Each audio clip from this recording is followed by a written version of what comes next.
Israel और Hamas के बीच 4 दिन के लिए जंग थमी है। गाजा पट्टी में हर तरफ तबाही नजर आ रही है। चारों ओर अजीब सी खामोशी है और उम्मीदों की रोशनी भी है। दोनों पक्ष बंधकों की रिहाई पर सहमत हुए हैं। तो वहीं इजराइल ने साफ किया है कि 96 घंटे बाद एक बार फिर युद्ध शुरू होगा और आईडीएफ के जवान हमास को पूरी तरह खत्म करने तक चैन से नहीं बैठेंगे।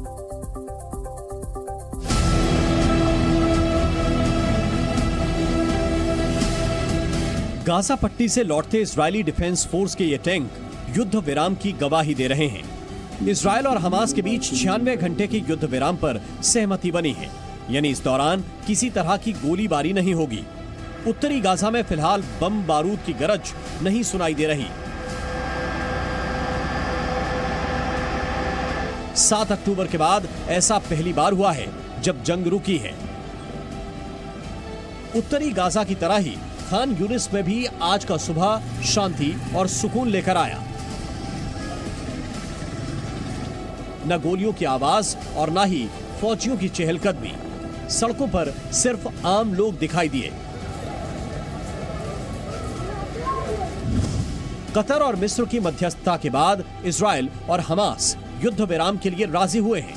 समझौते के तहत आज हमास बंधक बनाए गए 13 लोगों को रिहा करेगा, जबकि इजरायल अपनी जेलों में बंद 39 फिलिस्तीनियों को रिहा करेगा।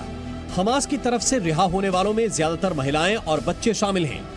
हमास के आतंकी 7 अक्टूबर को 240 से ज्यादा लोगों को बंधक बनाकर कर गए थे।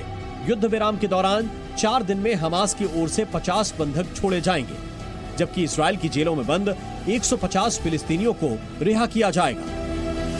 We have just finished with all the communication with all parties in order to ascertain the lists of those civilians who will be freed as a result of the deal agreed upon by both parties. The lists have been handed to both sides, and finally, in a communication just now, the list has been handed to the Israeli intelligence service, the Mossad, in order to facilitate the implementation of the deal. According to this, of course, and as the agreement took place, the beginning of the pause will be 7 a.m. Friday, the 24th of November, and it will last, of course, as agreed, for 4 days.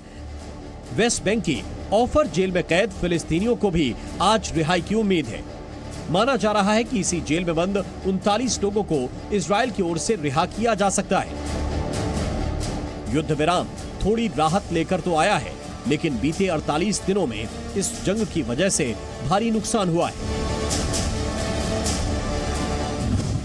आंकड़ों के मुताबिक 7 अक्टूबर से अब तक युद्ध में कुल 16,200 लोगों की मौत हो चुकी है।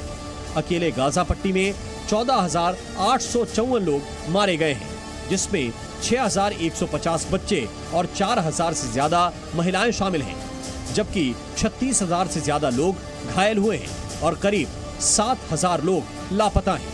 वहीं इजरायल सरकार के मुताबिक उनके 1,200 लोगों की मौत हुई है।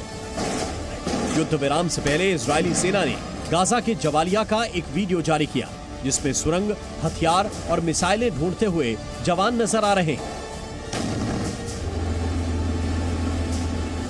אנחנו נמצאים במסגד בג'באליה, אפשר לראות את הפיר שנמצא כאן, פיר מבצעי।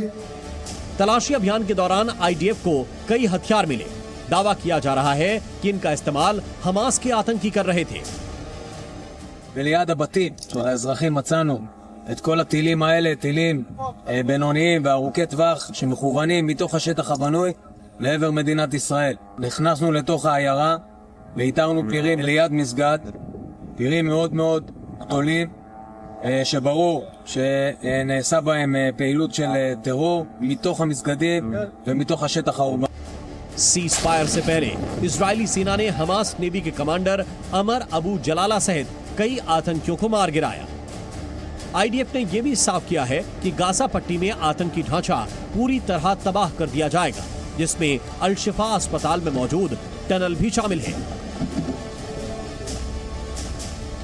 אנחנו לפי ההסכם שעתיד להתממש מחר בבוקר, לא צפויה להיות תנועה מהצפון לדרום. זה דבר שהסכימו עליו. צה"ל ערוך בקו הזה ברצועה, ואנחנו נדע להתמודד עם כל אירוע נדע להתמודד, עשינו תדריך לכוחות, במידה וההסכם הזה ייכנס לתוקף, צה"ל יספק את התנאים המבצעיים למימוש המיטבי של ההסכם. आज से भले ही युद्ध विराम हो गया, लेकिन इजराइल ने साफ किया है कि 4 दिन बाद ऑपरेशन फिर से शुरू होगा और ये तब तक चलता रहेगा जब तक हमास का सफाया नहीं हो जाता।